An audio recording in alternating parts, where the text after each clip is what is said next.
안녕하십니까. 고독한 낭독회에 와주신 여러분들 반갑습니다. 오늘 고독한 낭독회에서는요, 삼국유사 준비했습니다. 예전에 한번 삼국유사를 낭독해서 다룬 적이 있었죠. 시간이 조금 지났기에 다시 한번 우리 역사에 대해 만나는 시간이 되었으면 좋겠다라는 생각에 오늘 낭독회를 편성하게 되었습니다. 오늘 준비한 삼국유사 도서는요, 삼국유사 정덕본 원문을 토대로 최대한 원뜻이 손상되지 않도록 번역한 도서입니다. 하여 현대적으로 이해하기 어려운 글자들이나 문맥들이 곳곳에 존재하긴 하지만 뒤에 독자들의 이해를 돕기 위한 주석이 달려있어서 한 번 더 내용을 확인하고 나아가 조금 더 깊이 있는 이야기를 만나볼 수 있습니다. 네, 그럼 삼국유사 오늘 고독한 낭독회에서 잠시 만나보시죠.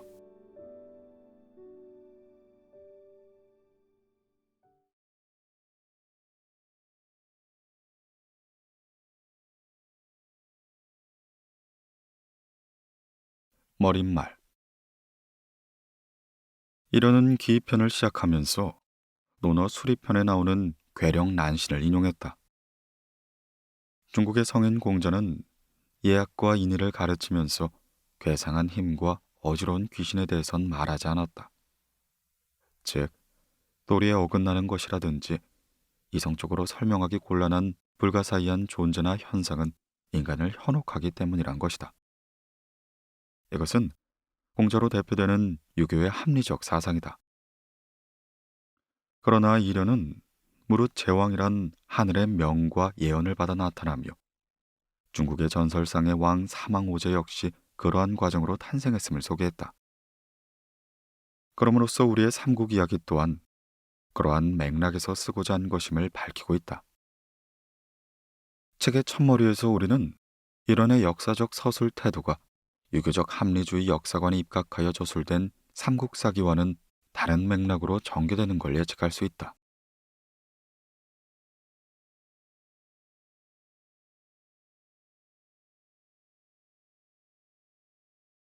고조선 위서의 기록이다. 지금으로부터 2000년 전 단군 왕검이 아사달의 도읍을 정하고 나라를 열어 조선이라 했다. 고기의 기록은 다음과 같다. 옛날에 환인의 서자 환웅이 천하의 자주 뜻을 품고는 인간 세상을 몹시 탐하였다. 환인은 아들의 뜻을 알고는 삼위태백을 내려보내니 가히 인간 세상을 홍익할 만한 곳이라 생각된 것이다. 이에 환웅에게 천부인 세계를 주어 나라를 다스리게 하니 환웅은 천상의 무리 3000명을 거느리고 태백산 꼭대기 신단수 아래로 내려와 이곳을 신시라 청하였다. 이분을 환웅 천왕이라고 한다. 그는 풍백, 우사, 운사를 거느리고 농사나 생명, 질병, 형벌과 선악 등 인간 세상에 관한 360여 가지 일을 주재하며 세상을 다스리고 교화하기 시작하였다. 이때 곰 한 마리와 호랑이 한 마리가 같은 동굴에 살았는데 신령스러운 환웅에게 사람이 되게 해달라 늘 비는 것이 아닌가. 신이 영험한 쑥 한 줌과 마늘 20쪽을 주며 말하였다. 너희들이 이것을 먹고는 100일 동안 햇빛을 보지 않으면 곧 사람의 모습이 될 수 있을 것이야. 곰과 호랑이는 이것을 받고는 금기에 들어갔다. 37일 만에 곰은 마침내 여자의 몸이 되었으나 호랑이는 금기를 지키지 못하며 사람의 형체를 얻지 못하였다. 곰으로 변신한 여인 웅녀는 그녀와 혼인할 만한 사람이 없었으므로 매일 신단수 아래서 아이를 갖게 해달라 빌었다. 환웅이 잠시 사람으로 변하여 그녀와 혼을 하고 웅녀가 잉태하여 아들을 낳으니 이를 단군 왕검이라 한 것이다. 단군은 나라를 열었다. 요제가 왕위에 오른 지 50년이 되는 경인년의 일이었다.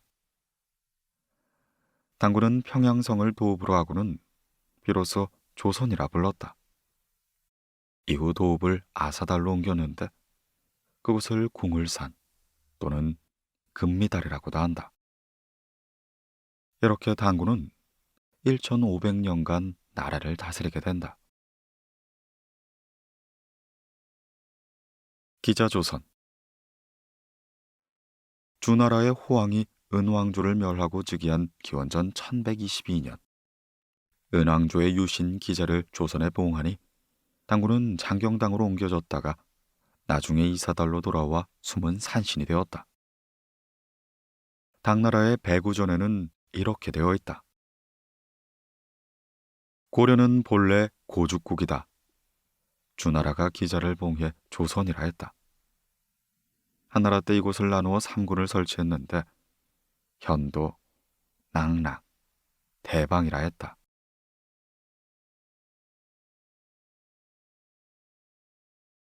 위만조선. 전한서 조선전의 기록이다. 처음 명나라 때부터 일찍이 진번조선을 침략해 차지하고는 관리를 두고 요새를 쌓았다. 진나라가 연나라를 멸망시켜 이것을 요동의 변방으로 삼으니 한나라 때 이르러 이 땅이 멀어 지키기 어렵다며 다시 요동의 옛 요새를 구축하고 배수까지를 경계로 삼고는 이를 연나라에 귀속시켰다. 연나라의 왕 노가는 한나라의 반기를 들고 흉노에게 망명해 가니 이에 연나라 사람 위만 역시 망명하여 무리 1000여 명을 모아 동쪽으로 달아난 것이다. 그는 배수를 건너 옛날 진나라 때에 비어 있었던 땅 상하의 자리를 잡은 뒤 진본조선의 오랑캐와 옛 연나라와 제나라의 망명자들을 복속시킨 뒤 스스로 왕이 되어 왕검의 도읍을 정하였다. 위만은 왕위를 아들에게 넘겼고 손자 우거에 이르렀다. 한 번 더 들여다보기. 고조선 초기의 중심 지역이 중국의 요동 지방이었다는 주장은 이 지역에서 출토되는 우리나라 초기 청동 유물인 비파형 동검의 분포로 알 수 있다. 따라서 요동에서 성장하던 고조선은 기원전 3세기경 중국과 충돌하게 되는데 중국 전국시대 칠홍 중 하나인 연나라의 침입을 받게 되매 중심지를 평양 부근으로 이동한 것으로 보인다. 즉 위만조선은 연나라 침입 때 위만이 조선 땅으로 망명하여 고조선의 유민들과 함께 세운 나라이다. 그러나 위만의 손자 우거왕에 이르러 한나라의 침략을 받게 되고 이에 대항했으나 결국 멸망하고 만다. 이련이 전하는 위만의 역사를 간략히 정리하면 다음과 같다. 기원전 3세기 말 중국 전국시대의 혼란기를 진나라가 통일할 즈음 중국의 유민들이 고조선으로 이주해왔다. 이때 고조선은 부왕과 준왕과 같은 강력한 왕이 등장하며 왕위를 이어가고 있었다. 진나라가 망하고 다시 한나라의 유방에 의해 중국이 재통일되는 동안 중국은 혼란에 휩싸이게 된다. 이때 위만이 1000여 명의 무리를 이끌고는 고조선으로 망명해 온 것이다. 고조선의 준왕은 위만을 환대하며 그에게 서쪽 백리 땅을 주고는 병경을 수비하게 했다. 그러나 위만은 세력을 키워 준왕을 내쫓고는 고조선의 왕이 되고 만다. 이때를 위만조선이라 한다. 위만조선은 강력한 군대를 갖추어 이웃의 소국을 정복했다. 따라서 위만조선의 영토는 한강 북쪽에서 자비령 이남에 이어 함경 남도까지 이르렀다. 위만의 손자 우거왕에 이르면 한나라의 가장 강력한 적대국으로 자리 잡게 된다. 위만조선과 한나라의 관계는 조선의 장수를 죽이고 달아난 서파를 조선에서 살해하여 보복함으로써 더욱 악화되게 되었다. 한나라의 무제는 4명의 장수를 보내 조선을 공략했지만 힘으로 조선을 진압하지 못하였다. 그러나 위만조선에선 내분이 일렀고 반란자들이 우거왕을 죽임으로써 위만조선은 한나라에 평정되게 된다. 위만은 중국인 유민 세력을 이끌고 망명해왔지만 고조선의 토착 세력과 결합하여 새로운 왕조를 건설했다. 따라서 중국 지배하의 이민족이 아니었으며 위만조선은 고조선의 뒤를 이은 새로운 연맹 왕국이었다 할 수 있다.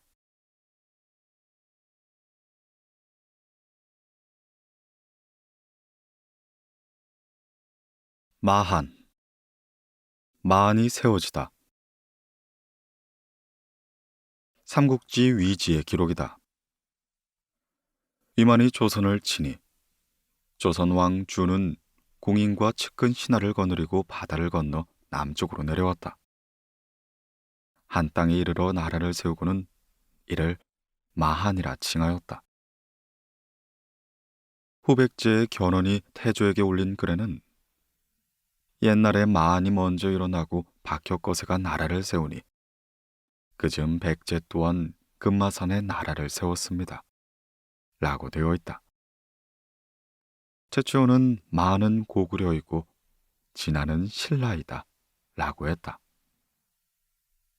삼국사기 신라 봉기에 따르면 기원전 57년 신라가 먼저 일어났고 고구려는 그 후 기원전 37년에 일어났다고 했다. 그런데 견훤의 글에 마한이 먼저 일어났다고 한 것은 조선왕 준을 두고 말한 것이다. 동명왕이 일어났을 때는 이미 마한을 통합했을 것이고 따라서 고구려를 일컬어 마한이라 한 것이다. 한 번 더 들여다보기. 위만이 대동강 유역에서 고조선의 지배권을 확립할 즈음 한강 유역 이남 지역엔 진국이라는 세력 집단이 형성되고 있었다. 진국이 기록에 나타나기 시작한 것은 기원전 2세기경이다. 이들은 한나라의 철기 문화를 수용하고 성장하고 있었던 것으로 보인다. 위만에 의해 내쫓긴 준왕을 비롯하여 고조선으로부터 많은 사람들이 이곳으로 이주해 왔으며 차츰 토착 세력과 결합하여 새로운 형태 집단인 마한, 진한, 변한과 같은 초기 국가로 정립되게 된다. 이들을 합하여 사만이라 한다. 사만 중의 마한은 50여 국으로 이루어졌으며 한반도의 서부인 지금의 경기, 충청, 전라 지역에 있었다. 그 후 3세기경 백제국에 통합되어 백제가 된다. 삼국사기에는 백조의 원조왕이 만을 멸망시켰다고 한다. 그러나 이련은 고조선의 왕 준이 다스리던 지역을 고구려의 시조 동명왕이 계승했으며 만 지역 또한 백제가 되기 전엔 고구려에 병합되었을 것이라 본다. 즉 고조선에서 위만조선 그리고 고구려로 우리 민족의 정통성이 이어지고 있음을 말한다.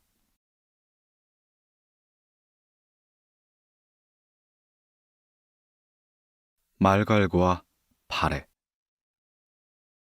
대조영의 발해건국. 통전의 기록이다. 발해는 본래 속말말갈이다. 주장 조용히 일러 나라를 세우고 스스로 진단이라 했다.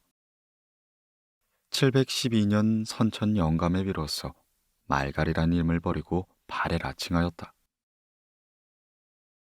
719년 개원 7년에 조용히 죽자 시호를 고왕이라 했다.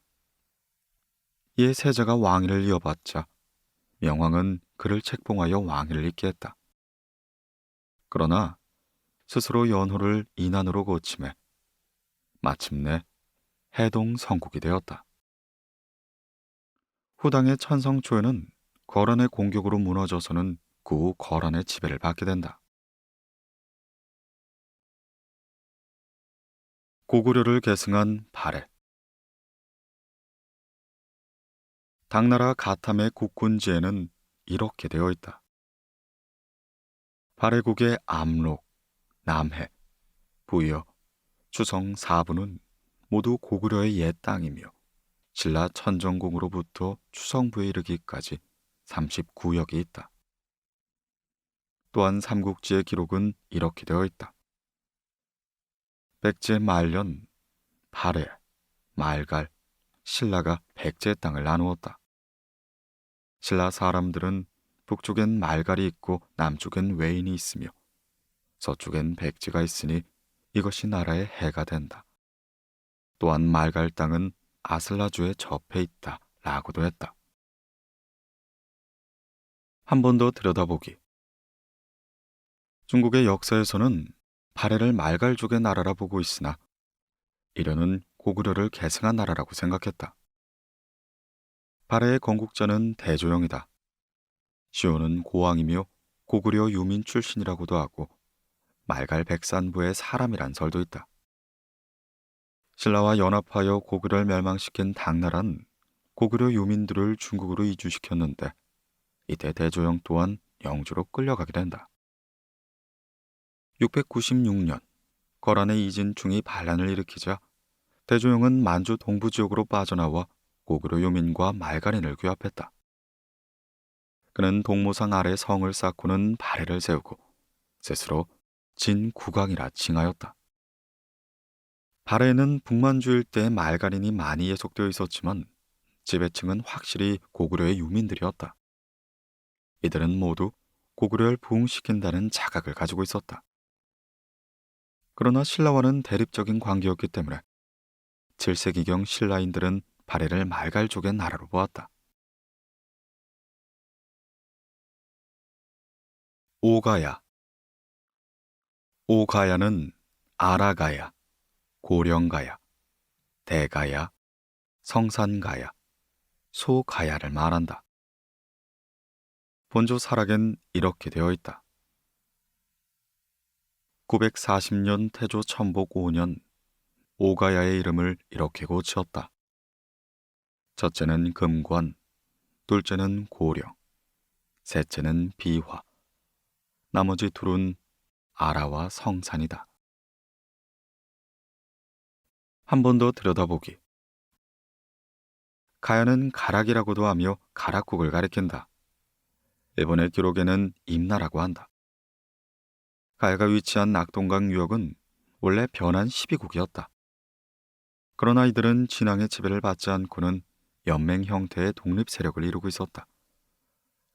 그 중엔 구야국과 미오야마국 등이 있었는데 구야국은 수로를 시조로 받들어 본가야로 발전했고 미오야마국은 이지나시를 시조로 대가야로 그리고 다른 지방의 여러 성읍 국가들과 연합하여 가야 연맹을 형성하게 된다.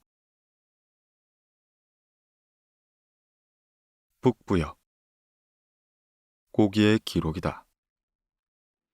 기원전 59년 4월 8일 전제가 오륜거를 타고 홀승골성에 내려와 도읍을 정하니 자신을 왕이라 일켰고 나라 이름을 북부여라 칭하였다. 자신의 이름을 해모수라고 했는데 그는 아들을 낳아 부르라고 하고 해로서 성을 삼게 된다. 이후 헤브루는 상제의 명에 따라 동부여로 도읍을 옮겼다. 동명제가 북부여를 계승하여 졸본부의 도읍을 정하고 졸본부여를 일으켰으니 곧 고구려의 시조이다. 한 번 더 들여다보기. 부여는 2세기부터 494년까지 존재했던 우리나라 고대 국가 중의 하나이다.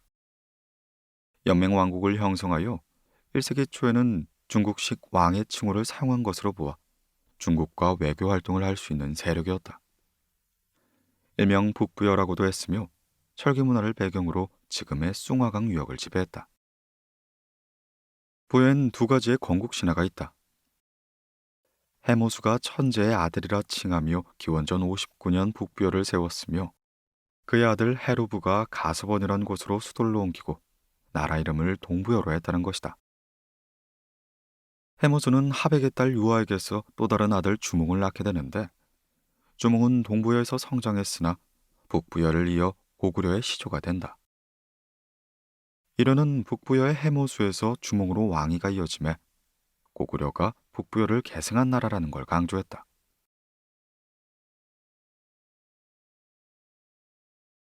동부여. 북부여의 왕 헤로불의 재상 아람불의 꿈에 천재가 내려와 말하였다. 장찬의 자손으로 하여금 이곳에 나라를 세우게 할 것이니 너는 다른 곳으로 피하라. 동해 바닷가에 가서번이란 땅이 있어 기름지니 왕도를 정할 만하다. 이에 아람불은 헤르부 왕에게 권하여 도읍을 옮기고 국호를 동부여라 했다. 한편 헤르부 왕은 나이가 들도록 아들이 없었다. 어느 날 산천의 신에게 제사를 지내어 대를 이을 아들을 낳게 해달라고 빌었는데 이후 왕이 탔던 말이 고년에 이르러 큰 돌을 보며 눈물을 흘리는 게 아닌가. 왕은 이를 기이하게 여기고는 신하를 시켜 그 돌을 옮겼는데 그곳엔 금빛 개구리 형상의 어린아이가 있었다. 왕은 기뻐하며 말했다. 이는 하늘이 내게 아들을 내려주신 것이다. 왕은 이 아이를 거두고는 이름을 금아라 칭했다. 이후 부로왕이 세상을 떠나자 금아가 왕위를 이어받게 된다. 금아의 다음으로는 태자 대소에게 왕위가 전해졌는데 22년 고구려의 무휼왕이 동부여를 쳐들어와 대소왕을 죽이니 이내 나라가 멸망하고 만다. 한 번 더 들여다보기. 동부여의 왕위가 헤로부에서 금아, 대소로 이어지고 있음을 알 수 있다. 금아왕이 태자에게 왕위를 물려주었다는 사실은 부여는 일찍부터 왕의 칭호를 사용했으며 왕위 세습제를 갖춘 강력한 왕권이 존재했다는 걸 의미한다. 이는 왕 아래 마가, 우가, 저가, 구가 같은 신분 조직이 있었다는 것으로도 알 수 있다. 이들 사가는 부여를 4등분하여 각각 맡아 다스렸다. 이를 사출도라고 하며 국도는 왕이 직접 다스렸으므로 오부족의 연맹체였다. 부여는 기원전 2세기부터 494년 고구려의 병합되기까지 약 600년 이상을 존속했으며 고구려와 백제는 부여로부터 기원했다고 할 수 있다. 고구려. 아래서 난 고구려 시조 동명왕 건국신하. 시조 동명성제의 성은 고씨이며 이름은 주몽이다. 이보다 앞서 북부여의 왕 헤브루가 그의 나라를 동부여로 옮겼으며 부로왕이 세상을 떠나니 금아가 왕위를 이어받았다. 금아는 태백산 남쪽 우발수에서 한 여인을 만나게 되는데 여인은 이렇게 말하였다. 나는 하백의 딸 유하입니다. 동생들과 함께 놀러 갔다 한 남자를 만났는데 자신을 천체의 아들 헤모스라고 하며 저를 압록강가 있는 집으로 데리고 가서는 정을 통한 다음 떠나 영영 돌아오지 않습니다. 부모님은 중매도 없이 낯선 남자를 따라갔다며 저를 이곳으로 귀양 보냈습니다. 금왕은 이를 이상하게 여기고는 유아를 방에 가두게 된다. 그랬더니 햇빛이 유아의 몸을 비추는 게 아닌가. 그녀가 몸을 움직여서 피하면 햇빛이 그녀를 쫓아왔다. 그로 인해 그녀는 닷대 정도의 크기의 알 하나를 낳게 된다. 왕은 그 알을 개와 돼지에게 던져주었으나 그들은 먹질 않았다. 길가에 내다 버리니 소와 말이 피해 다녔고 다시 들판에 갖다 버리니 새와 짐승이 품어주는 것이 아닌가. 그 알은 깨지지도 않았으므로 결국 어미 유아에게 돌려주게 된다. 유아가 천으로 알을 감싸 따뜻한 곳에 두었더니 이내 껍질을 깨고 한 아이가 태어나게 된다. 그 아이는 골격이며 외모가 특이하고 기이했으며 나이 7살 때부터 용모와 재력이 남달랐다. 스스로 활과 화살을 만들어 100번을 쏘면 100번을 다 맞춘 것이다. 그때 동부여 풍속에 활을 잘 쏘는 사람을 가리켜 주몽이라 했으므로 이름을 주몽이라 칭하였다. 금화왕에게는 7 아들이 있었다. 그들은 항상 주몽과 함께 놀았으나 재주가 주몽에 미치지 못한 것이다. 이를 시기하던 장자 대소는 왕에게 구하였다. 주몽은 본래 사람에게서 태어나지 않았습니다. 그러므로 일찍 없애지 않으면 후환이 있을까 두렵습니다.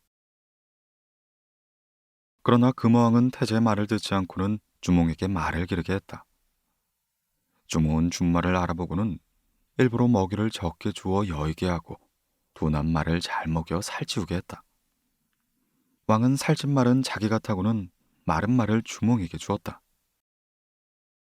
한편 여러 왕자들과 신하들은 주몽을 해칠 것을 도모했다. 주몽의 어머니 유화가 이 사실을 알고는 주몽에게 몰래 말하였다. 나라 사람들이 장차 너를 해치려 하는구나. 너의 재주라면 어디에서든 살지 못하겠느냐. 빨리 나아가서는 뭔가를 도모하는 것이 좋겠다. 이에 주몽은 오이 등 세 사람의 벗과 함께 떠나서는 엄수에 이르렀다. 주몽은 강물을 향해 외쳤다. 나는 천재의 아들이며 하백의 손자이다. 내 오늘 도망치고 있는데 뒤쫓는 자들에게 잡힐 것 같으니 어찌하면 좋겠는가. 이에 갑자기 물고기와 자라떼들이 물 위에 다리를 만들어 건너가게 하고는 곧이어 흩어졌으므로 뒤쫓던 기병들은 이를 건너지 못하였다. 이후 주몽일행은 졸본주에 이르러 도읍을 정했다. 미처 궁궐을 지을 겨를이 없어 비루수에 초가집을 짓고 살며 국호를 고구려라 칭하였다.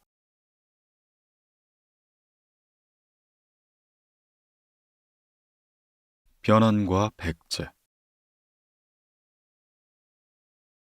기원전 39년 신라의 시조 혁거세지기 19년 변한 사람이 나라를 바쳐 항복해왔다. 신당서와 구당서에는 변환의 후에는 낭랑 땅에 있다 라고 했다. 후한서에는 변환은 남쪽에 있고 마는 서쪽에 있으며 진화는 동쪽에 있다 라고 했다.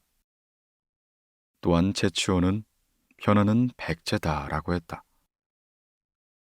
봉기에는 온조가 일어나 나라를 세운 것은 기원전 17년이다 라고 했다. 한 번 더 들여다보기. 이런의 역사 서술은 한 번 더 북쪽에서 시작하여 차츰 남쪽으로 내려와 이제 백제에 이르렀다. 백제를 남부여라고 말하며 부여를 계승한 것이라 생각한다. 그리고 백제의 시조 온조의 뿌리에 대해 이야기한다. 온조의 아버지는 고구려의 동명성왕이다. 고구려의 왕자였던 온조는 동명성왕의 적자 유리가 부여에서 고구려로 아버지를 찾아와 태자가 되자 이내 위기감을 느낀다. 이에 어머니 소선호, 형 필요와 함께 남쪽으로 내려온 온조는 위례성의 자리를 잡고는 백제를 건국하게 된다. 변환은 삼안의 하나인 변환이라고 하는데 이곳은 낙동강 연안의 12개의 소국으로 나중에 구야국을 중심으로 가야로 발전했다. 따라서 일련이 여기서 말하는 변환은 온조가 남쪽으로 내려온 곳에 주목하여 백제를 세우기 전의 나라를 가리킨 것으로 생각된다. 신라의 시조, 혁거세 왕.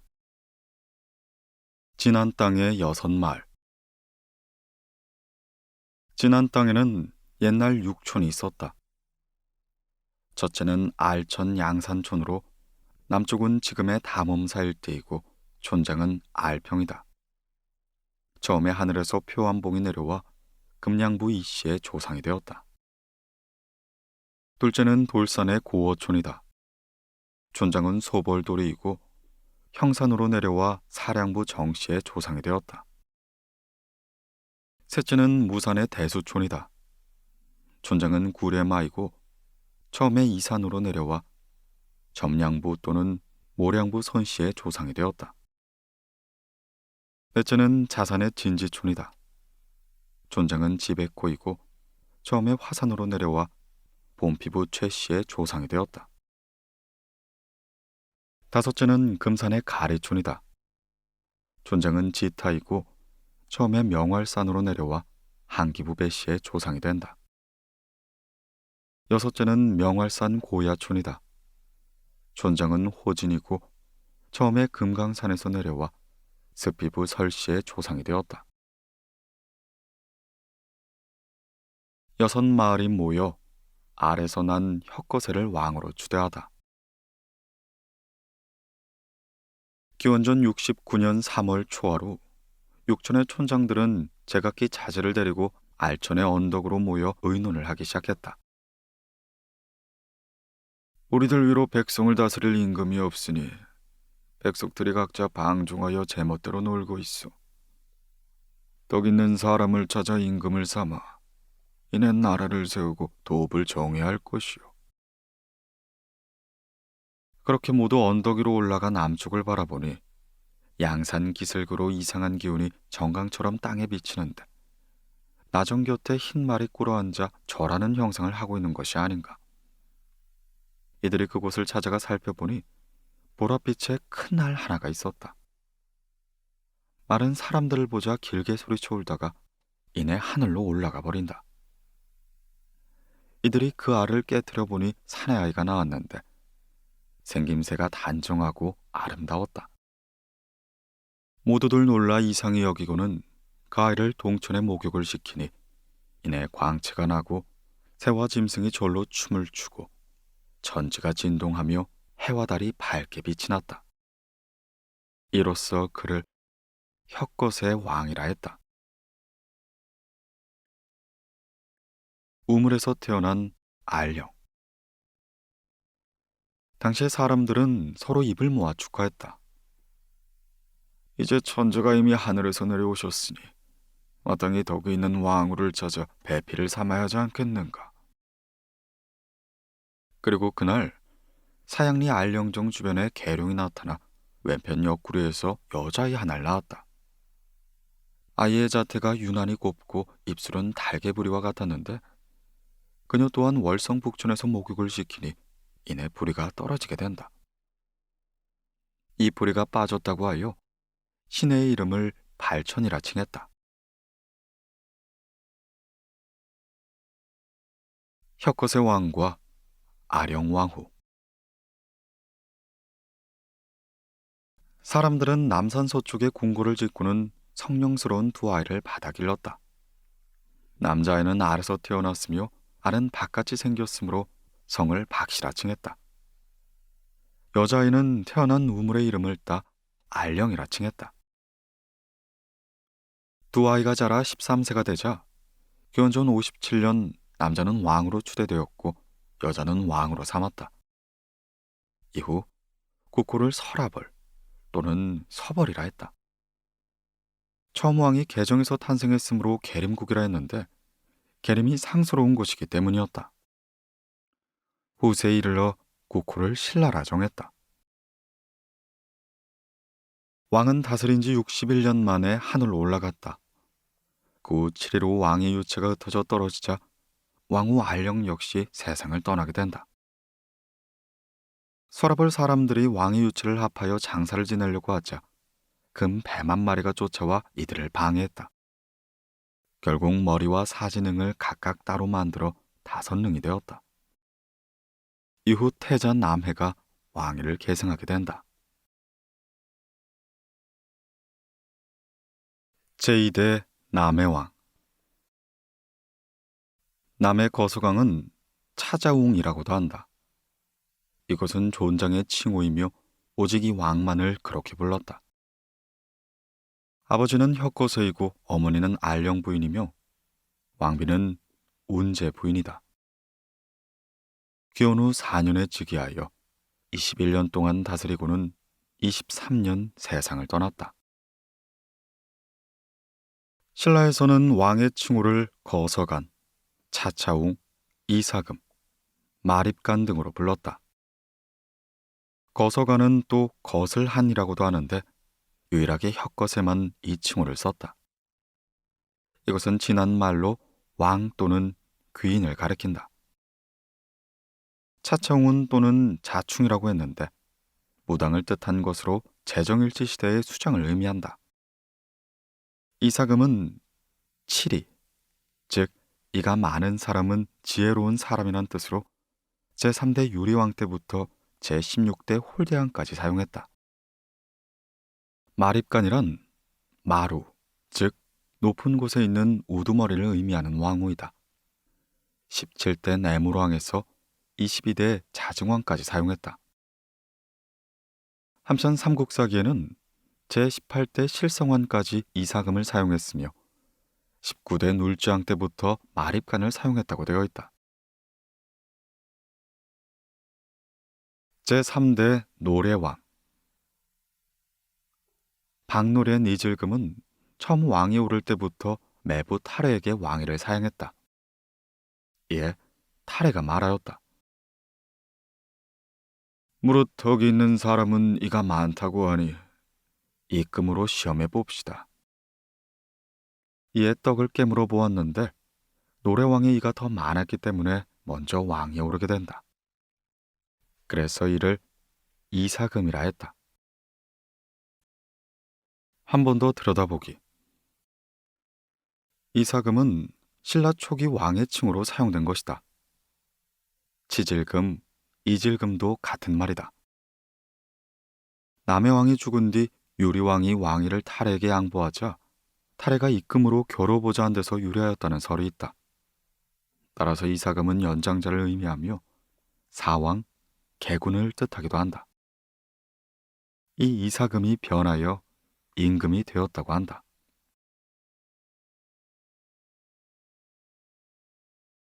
제4대 탈해왕. 탈해 치질금은 남해 왕 때 가락국 앞바다에 배 한 척을 타고 와닿았다. 그 나라의 수로왕이 신하와 백성들과 함께 북을 치며 나아가 맞아들이고는 나라에 머물게 하려 했다. 그러나 배는 곧 쏜살같이 달아나 신라 동쪽 하서지촌 아진포에 닿았다. 그때 갯가엔 아진의 선이라는 노파가 있었는데 노파가 바다를 바라보며 중얼거리는 게 아닌가. 아니, 이 바다엔 본래 바위가 없었는데 까치들이 왜 저리 모여 울고 있는 건가? 입고 배를 살펴보니 까치들이 어느새 한 배 위에 모여 있었다. 배 안에는 궤 하나가 놓여 있었는데 길이는 20자, 폭은 13자였다. 잠시 후 궤를 열어보니 단정한 사내와 7가지 보물, 노비 여러 명이 들어있는 것이었다. 이에 노파가 그들을 일주일 동안 잘 대접하니 아이가 입을 열며 말하였다. 나는 본래 용성국 사람입니다. 우리나라엔 일찍이 28명의 용왕이 있었죠. 모두 사람의 태에서 태어났고 6세부터 왕위에 올라 만백성을 다스리고 성명을 닦아 바르게 했습니다. 8품의 성골이 있으나 차례대로 모두 왕위에 올랐습니다. 내 아버지 함달 파왕께서 정려국의 공주를 비로 삼았지요. 오래도록 자식이 없어 아들을 구하는 기도를 드렸더니 7년 뒤 왕비께서는 그날 한 개를 낳았습니다. 대왕의 여러 신하들을 모아놓고 말했죠. 사람의 알을 낳는 일은 고금에 없는 일이니 이는 좋은 징조가 아닐 것이야. 이에 궤를 만들어 나를 그 속에 넣고는 7가지 보물과 노비들을 함께 넣어 바다에 띄우고 말했습니다. 인연이 있는 땅으로 흘러간 나라를 세우고 집안을 이루도록 하여라. 이때 호련히 붉은 용이 나타나 배를 호위하며 이곳에 이르게 된 겁니다. 말을 마친 아이는 지팡이를 들고는 2명의 노비를 거느리고 토암산으로 올라갔다. 그때 초승달처럼 생긴 언덕이 눈에 들어왔는데 지세가 오래 살만한 곳이었다. 산을 내려와 찾으니 바로 호공의 집이었다. 그는 호공을 속일 계책으로 그 집 옆에 몰래 숫돌과 숯을 묻었다. 그리고 다음날 아침 그 집 앞에 가서 말하였다. 이곳은 우리 조상이 살던 집이요. 호공이 그럴 리 없다며 서로 다투었으나 결판이 나지 않았다. 그렇게 관청에 고하니 관원이 물었다. 그럼 무엇으로 너의 집이라는 걸 증명하겠느냐? 아이가 답하였다. 우리는 본래 대장장이었습니다. 잠깐 이웃 마을을 간 사이에 다른 사람이 차지해 살고 있으니 땅을 파헤쳐보면 좋겠습니다. 그 말대로 땅을 파보니 과연 숫돌과 숯이 나왔으므로 호공의 집을 빼앗아 살게 되었다. 이때 남의 왕은 탈해가 지혜로운 사람임을 알아보고는 왕의 막공주를 아내로 삼게 한 것이다. 그가 바로 아니 부인이다. 노래왕이 세상을 떠나고 57년, 타레가 왕에 올랐다. 옛날 우리 집이었다 라고 하며 남의 집을 빼앗았기 때문에 성을 석이라고 했다. 또 궤 안에서 알을 끼고 나왔으므로 이름은 타레라고 했다.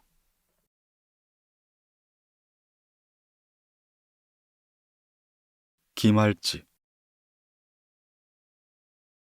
60년 8월 4일 밤, 호공이 월성 서쪽 마을을 지나가다 그곳 시림 숲속에서 큰 불빛이 비치는 걸 보았다. 자주색 구름이 하늘로부터 나와 땅 위를 얻고 구름 속에 황금괴가 나뭇가지에 걸려 있었다. 바로 그 괴에서 빛이 나오고 있었다. 이것을 왕에게 알리자 왕이 곧바로 숲으로 달려가 괴를 열었는데 괴 안은 사내아이가 누워있는 것이 아닌가. 마치 혁거세의 고사와 같았으므로 이름을 알지라 했다. 알지는 곧 우리말의 어린아이를 뜻한다. 왕은 기리를 택하여 알지를 태자로 책봉했다. 훗날 알지는 파사에게 왕위를 양보하고 오르지 않았다. 금계에서 나왔으므로 성을 김씨라 했다. 알지는 열한을 낳고 열한은 아도를 낳고 아도는 수르를 낳고 수르는 옥부를 낳고 옥부는 구도를 낳고 구도는 미추를 낳았다. 다시 미추가 왕위에 오르니 신라의 김씨는 알지에서 시작되었다.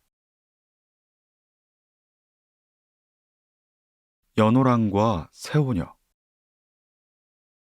158년 제8대 아달라 왕으로 즉위한 지 4년, 동해 바닷가에 연호랑과 세오녀 부부가 살고 있었다. 하루는 연호랑이 바다에 나가 해초를 따고 있는데 갑자기 바위 하나가 나타나 연호랑을 싣고 일본으로 가는 것이 아닌가. 그 나라 사람들은 연호랑을 보고 말했다. 얘는 신령한 사람이 틀림이 없구나.